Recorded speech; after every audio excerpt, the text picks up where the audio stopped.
করতেছিস, আবার কথা বলতেছি, মুখে মুখে জোচ্চুরি করতেছি।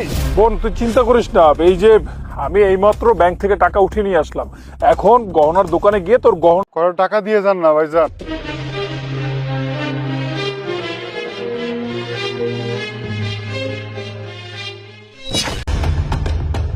স্যার স্যার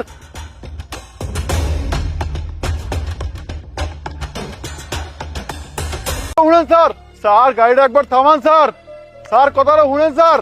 স্যার একটা ভিক্ষুক না আমাদের গাড়ির পিছনে দৌড়াচ্ছে, আপনি একটু দেখবেন। আরে আরে এইসব ছোট লোকের বাচ্চাদের আমার খুব ভালো করে চেনা আছে। কোনো বড় লোকদের গাড়ি দেখলে ও পিছনে পিছনে দৌড়ায়, দৌড়ানো শুরু করে দেয় যেন কিছু টাকা আদায় করতে পারে। তোমার এসব তো কিছু দেখতে হবে না। আচ্ছা গাড়ি দেখে শুধু টাকা চাইতে মন চায় তাই না, টাকা বের করতে মন চায় তাই না? স্যার বিশ্বাস করেন আমি আপনার কাছে হাত পাততে আমি তোকে টাকা দেবো? স্যার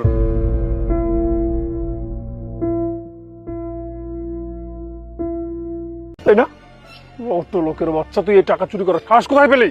স্যার আপনি আমারে ভুল বুঝতেছেন স্যার। আমি একদম ঠিক বুঝতেছি, এতক্ষণ ভাবছিলাম আপনার টাকাগুলো পড়ে গেছিল, ওইটা আমি দেখছি, দেখে টাকাগুলো নিয়ে আপনার গাড়ির পিছনে পিছনে ছুটতেছিলাম স্যার। আপনি দেখতেছেন আমি যদি আপনার টাকা চুরি করতাম তাইলে এই পা নিয়ে আপনার গাড়ির পিছনে পিছনে দৌড়াইতাম কখন। স্যার ভালো মানুষের কোনো টাকা 2 বছর চলতে পারতে, তাহলে এই টাকাগুলো ফেরত দিলা কেন? স্যার গরিব হইতে পারি কিন্তু বাপ মা কখনো এই শিক্ষা দেয় না যে অন্যের হক মাইরেছে। এই দুঃখে কষ্টে বাপ মাটাও মরে গেল, অনেক কষ্টে এই ঢাকার শহরে আহি, এই কষ্টে রাস্তা পার হইতেছিলাম, গাড়ি আইসা আমার পাও কাইরে লয়ে গেল। এর অনেক কষ্ট স্যার।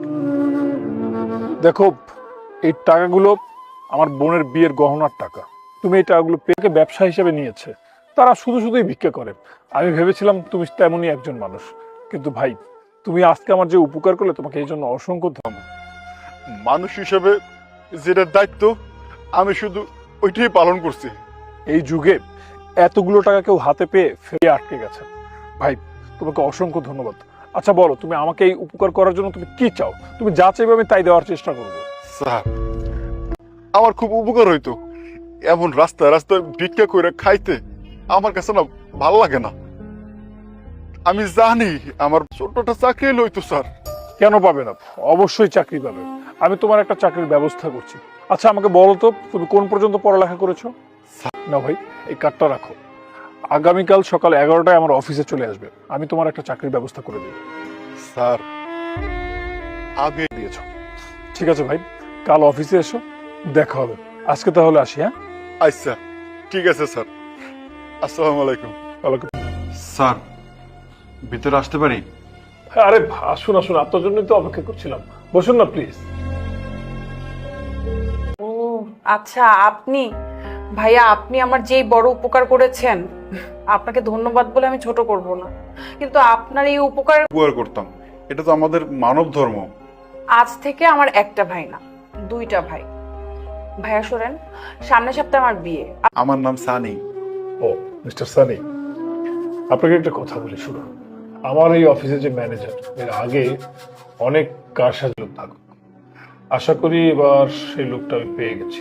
আমি চাই কাল থেকে আপনি আমার এই অফিসে ম্যানেজার পদে নিয়োগ অবশ্যই পারবেন। কেন পারবেন না? আপনি শুধু সৎ এবং পরিশ্রমের সাথে আপনি আপনার কাজটা করবেন, আর আপনার সাথে আমি একজন সহকারী অ্যাসিস্ট্যান্ট দিয়ে দেবো। আমি আপনারা বইলে বুঝাইতে পারব না, আমি না কখনোই চাই নাই যে ভিক্ষা করি। আমি সব সময় চাইতাম সব সময় হালাল। আল্লাহ আপনার ক্ষেত্রে সেটাই করেছেন, আমি কিছু করিনি, আমি শুধুমাত্র একজন ওসিলা।